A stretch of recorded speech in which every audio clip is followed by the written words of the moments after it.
जिल्हा परिषद शिक्षण विभाग आणि लीडरशिप फॉर इक्विटी यांच्या संयुक्त विद्यमाने सुरू शैक्षणिक वर्षासाठी जिल्हास्तरीय शैक्षणिक नियोजन कार्यशाळा उत्साहात पार पडली। शैक्षणिक गुणवत्ता वृद्धीसाठी कृती आराखडा निश्चित करण्याच्या उद्देशाने आयोजित या कार्यशाळेत मुख्य कार्यकारी अधिकारी ओमकार पवार यांनी शैक्षणिक गुणवत्ता वृद्धीसाठी प्रभावी नियोजन आणि कृती आराखड्याच्या काटेकोर अंमलबजावणीसाठी भर देण्याच्या सूचना दिल्या आहेत।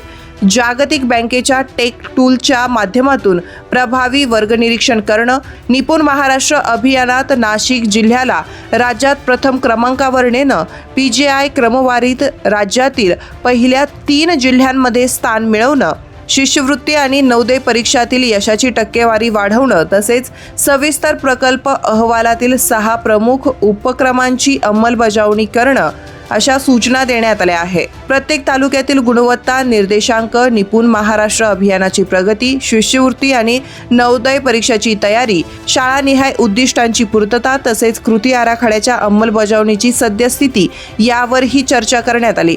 आवश्यक त्या ठिकाणी सुधारणा करण्यासाठी संबंधित अधिकाऱ्यांना सूचना देण्यात आल्या। तसेच प्रत्येक तालुक्यातील पुढील कृती आराखडा निश्चित करण्यात आला। यावेळी प्राथमिक शिक्षण अधिकारी साईलता सामलेटी, उपशिक्षण अधिकारी मनोहर सूर्यवंशी, अनिल पुदाट यांच्यासह गट शिक्षण अधिकारी, शिक्षण विस्तार अधिकारी आणि केंद्र प्रमुख उपस्थित होते। सामलेटी यांनी पटसंख्या वाढीसोबत गुणवत्तापूर्ण शिक्षणावर विशेष भर देण्याचं आवाहन केलं।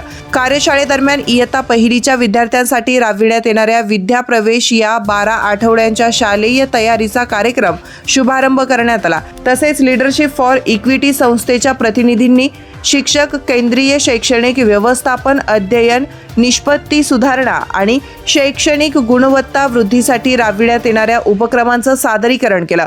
यावेळी विद्याप्रवेश कार्यक्रमाची प्रभावी अंमलबजावणी, टेक टूलचा वापर, PGI आणि UDISE प्रणालीचं बळकटीकरण, अध्यापन अध्ययन साहित्याचा प्रभावी वापर, वर्गात मजकूर समृद्ध वातावरण निर्माण करणं आणि प्रत्येक शाळेत वाचन कोरा विकसित करणं या 6 प्रमुख उपक्रमांचा प्रभावी अंमलबजावणीवर विशेष भर देण्यात आलाय।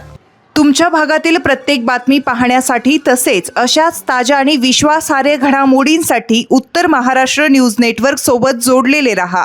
सोबतच फेसबुक, इंस्टाग्राम आणि यूट्यूबवरही आम्हाला लाईक आणि शेअर तसेच सबस्क्राईब आणि फॉलो करायला विसरू नका।